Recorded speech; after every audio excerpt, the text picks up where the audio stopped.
Hello, thank you so much for this. How are you, Keegan? I'm well, Mo. How are you doing? I'm doing really, really well. I want to say, I've told everyone this. I love the show. I think it's one of the best sitcoms I've seen. It's the best sitcom I've seen in years, honestly. Wow. Yeah, I think it's absolute genius. Just everything from just the episode titles to like them write, like the script that they're writing being kind of the script of the plot of the episode a little bit. I Yep. really, really, really love it.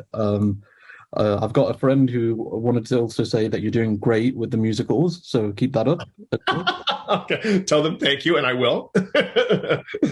100%. So I wanted to ask you, do you think that uh, your real life career experience, did you bring much of that into the show? Because obviously, from networks to sort of streaming, that was that's sort of been the go-to for a lot of network actors. What do you like? How much of that did you sort of bring into the role of Reed?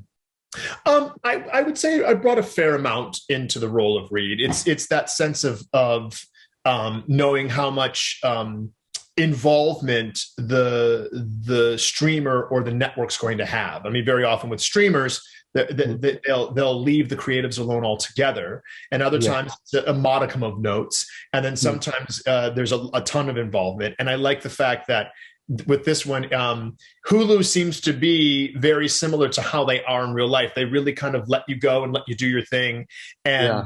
and which is interesting. I love also that aspect of it, that it's actually Hulu. Yeah, I know, I know. Hulu on Hulu. It's just really, really great. It's a really neat touch. Yeah. But I think also as an actor, kind of there have been times maybe when I've held my tongue about something I felt passionate about, but Reed won't hold his tongue. So I'm almost living vicariously through Reed sometimes. Like, I'm not going to rock the boat, but he will. So Yeah. it's interesting. I've had this. How about this? I've had the same thoughts as Reed, perhaps sometimes. Yet he Okay. verbalizes them. Just yeah, make sure you've got a pen in real life to give to the uh, To give to the actor, right? To give to the to the writer.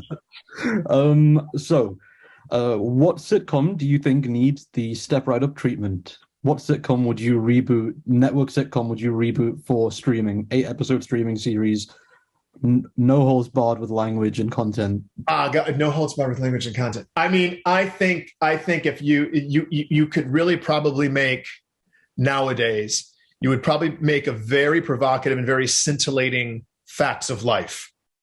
If Okay. imagine if they rebooted Facts of Life, I mean, it would probably have to be on Showtime. So,